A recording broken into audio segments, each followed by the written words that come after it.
Hi, it's Ashley Misquitta, Senior Portfolio Manager, Empire Life Investments. I thought I'd record a quick off-the-cuff video today to provide you with an update on some of the things we're seeing out there, and actually some major events that, or potentially impactful events that happened last week in the oil and gas space. So the first, and actually I guess I would say to start with, all three events would be characterized as wins, if you will, for climate activists, and all three you would think of as further attempting to accelerate the energy transition away from fossil fuels. So what happened? First, in the Netherlands, there was a court ruling against Royal Dutch Shell. And without getting into the legal weeds of it, essentially what it said was that they have to reduce their carbon emissions at a rate greater than what they were intending to do. So they have to cut emissions faster, essentially.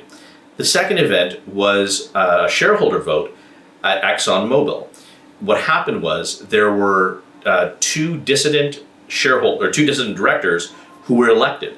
They were put forth by a kind of an activist hedge fund with part of the mandate to help accelerate or help the longer term perspective and opportunity at Exxon as it relates to moving more towards renewables. The final event was a shareholder vote at Chevron, which was kind of along the same lines, but probably a little less impactful. They all happened in the same day, so all three became sort of quite noticeable. Let's talk about the implications of those three things. First, I think it is quite clear that there remains and continues to be a strong desire to transition away from oil and gas. We're starting to see investors and the courts starting to more directly weigh in, if you will, maybe is a way to think about it. There is these sort of things typically will beget further things along those same lines. So we're likely to see more litigation type activity. We're likely to see more shareholder votes, at least contested. We'll see how with the degree to which they succeed.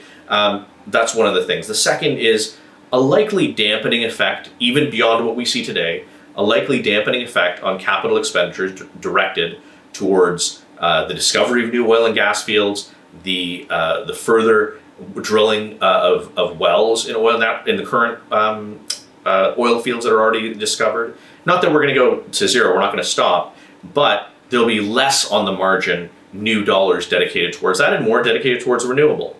This is important because the intersection of supply and demand is what determines the long run price of oil. There's this concept called the natural decline rate of oil, in reality actually not just concept, where all things being equal, if I don't spend any new money, a year from now, I'm going to have less oil and gas produced from the existing fields. That happens at a rate of between 3 and 7%. So we need more drilling to stay in the same place. That's the long and the short of it. If we stop drilling, production declines, and our supply on the demand supply side declines. So these are all important things we're watching. We're going to continue to be paying attention for them and monitoring them. Hopefully you found this interesting. Ashley Misquitta, Senior Portfolio Manager, Empire Life Investments. Thank you very much for your time.